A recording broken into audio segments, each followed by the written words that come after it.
பாட்டாளி மக்கள் கட்சியில் தந்தை மகனுக்கிடையே மோதல் முற்றி உச்சக்கட்டத்தை எட்டி இப்போது கட்சியையே உடைக்கும் அளவுக்கு சென்றிருக்கிறது. இது தொடர்பாக நம்மிடையே பொங்கலூர் மணிகண்டன் நம்மோடு இணைந்திருக்கிறார். அவரிடம் கேட்கலாம். பொங்கலூர் மணிகண்டன் சார், இப்பொழுது டாக்டர் ராமதாஸ் தைலாபுரத்தில் அளித்த பேட்டியில் தனது தாய் சரஸ்வதி மீதே பாட்டிலை தூக்கி அவர் எறிந்தார். புதுச்சேரி பொதுக்குழுவில் மைக்கை எடுத்து எனது தலையில் போடாத குறையாக கீழே வீசினார். இதெல்லாம் முறைதானா? தலைமை பண்பு அன்புமணிக்கு இல்லை என்று மிகவும் ஆக்ரோஷமாக இன்று பேட்டி அளித்திருக்கிறார். இந்த பேட்டிக்கு பின் என்ன நடக்கும், இதற்கான பின்னணி என்ன சார், சொல்லுங்க சார். நான் நீண்ட காலமாகவே ஊடகங்கள் மூலமாகவும் இந்த மாதிரி பரிசு நடக்கிற போதும் சொல்லிக்கொண்டே வருகிறேன். மிக தெளிவா தெரியுங்க. அதாவது அன்புமணி ராமதாஸ் என்பவர் கட்சிக்குள் யாரிடத்திலும் இணக்கமாக இருக்க மாட்டார். மருத்துவர் ராமதாஸ் அவர்கள் எல்லோரோடும் இணக்கமாக இணங்கி ஒரு கட்சி தலைவர் என்பதற்கு அப்பாற்பட்டு ஒரு குடும்பத்தை போல உணர்ந்து பணியாற்றக்கூடியவர். எனவேதான் அந்த கட்சி இன்று வரையிலும் நீடிக்கிறது. எந்த சினிமா கவர்ச்சி இல்ல, எந்த பின்னணியும் இல்ல. ஆனாலும் அந்த கட்சி தமிழ்நாட்டில் வலுவாக இருக்கிறது என்று சொன்னால் மருத்துவர் ஐயாங்கிற ஒரு தனி மனிதரால் மட்டும்தான்.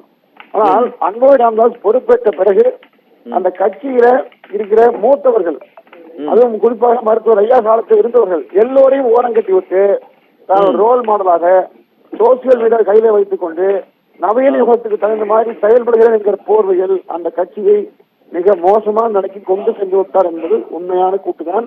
இன்னும் மருத்துவரையா இன்றைக்கு அளித்துக்கிற பேட்டி வரக்கூடிய செய்திகள் அனைத்துமே 100% நிதர்சனமான உண்மை. மருத்துவரையா ஒருபோதும் பொய் சொல்ல மாட்டார்.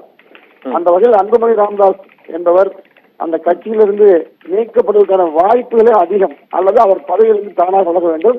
இல்லாவிட்டால் டாக்டர் ராமதாஸ் அவர்கள் எந்த காரணத்துக்கும் ஒத்துக்கொள்ள மாட்டார். தான் எடுக்கிற முடிவில் மிக உறுதியாக இருப்பவர் மருத்துவர் ஐயா அவர்கள். என்னன்னு சொல்ல போனால் ஒரு தவறு என்று தெரிந்துவிட்டால் அந்த தவறை அவர் யார் செய்தாலும் தன் மகனாக இருந்தாலும் அவர் விட்டுக் கொடுக்கவே மாட்டார் என்று நான் அறிந்த உண்மை. அந்த வகையில் மருத்துவர் ஐயாவுடைய கூட்டுக்கள் அனைத்துமே சரியானவை.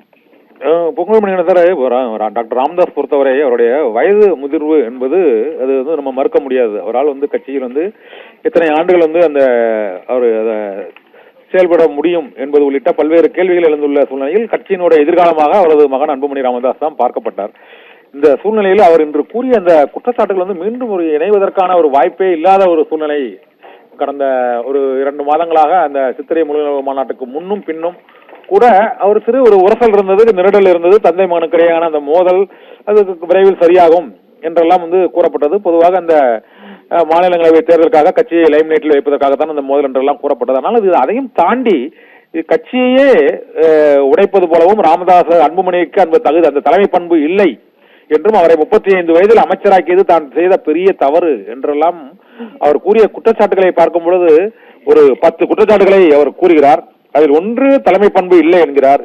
2 தமிழ் குமரனை வளர்ச்சிக்காக பயன்படுத்த அந்த லைக்கா தமிழ் குமரனை, அதாவது ஜி கே மணியோட பையனை கட்சியின் வளர்ச்சிக்காக தாம் பயன்படுத்த நிலையில் அதையும் மறுத்தார். அதன் பின்னர் முகுந்தன் விவகாரத்தில் அவர் அதை ஏற்றுக்கொள்ளவில்லை. மேடையிலேயே தம்மை எதிர்த்தார். தான் மேடையில் பேசிக் கொண்டிருக்கும் போது காலை ஆட்டிக் கொண்டிருந்தார்.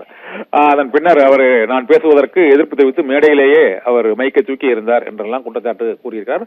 வளர்த்தகரா மார்பில் பாய்ந்து விட்டது என்றும் அவர் கூறியிருக்கிறார்.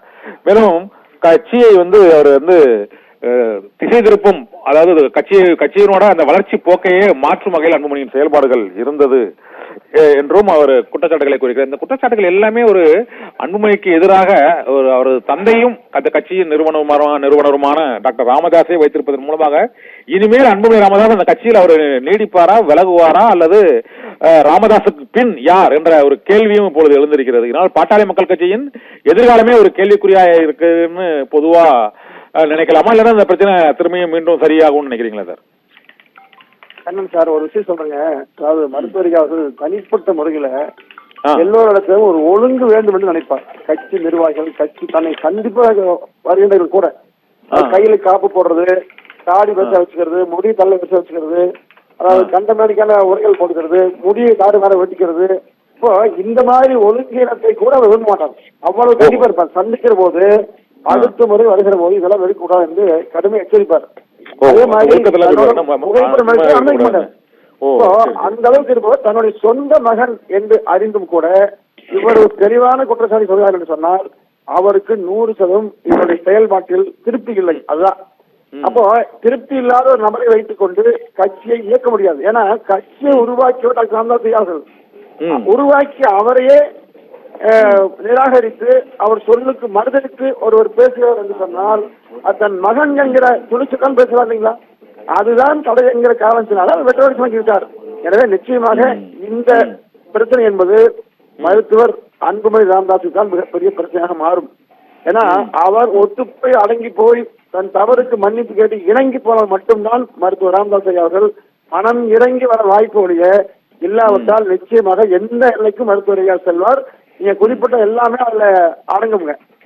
ஓ, இந்த பிரச்சனைக்கு இந்த 2026 தேர்தலுக்கு முன்பாக ஒரு முற்றுப்புள்ளி வைக்கப்படுமா அல்லது இந்த பிளவு அன்புமணி ராமதாஸின் நீக்கம் வரை இது செல்லும் நினைக்கிறீங்களா சார்? அது இல்லைங்க, அதாவது அதனாலதாங்க தேர்தல் நெருங்குற நேரத்தில் மருத்துவரையா சரியான ஒரு வியூகத்தை எடுக்கிறார். ஏன்னா மருத்துவரையா ராமதாஸ் அவர்களை பொறுத்தவரையில் அவர் எந்த பதவிக்கும் அழைக்கக்கூடியவர் அல்ல. அவர் தொண்டர்களை அந்த பதவியில் அமர வைத்து பெருமைப்படக்கூடிய ஒரு முக்கியமான தலைவர். எனவே இதில் இந்த தேர்தல் நேரத்தில் எடுக்கப்பட்ட முடிவின் காரணமாக அன்புமணி ராமதாஸ் ஒத்து போனால் மட்டும்தான் கூட்டணி தொகுதி பங்கீடு எல்லாம் சரியாக நடக்கும் முடிய இல்லாவிட்டால் மருத்துவர் அன்புமணியினுடைய முழு அரசியல் வாழ்வும் வீணா போய்விடுங்க. எனவே முழுக்க முழுக்க மருத்துவரையாவுடைய கட்டுப்பாட்டில் நடப்பதாக ஒப்புக்கொண்டால் மட்டும் பாமகவோட அன்புமணி தப்பிக்க முடியும்.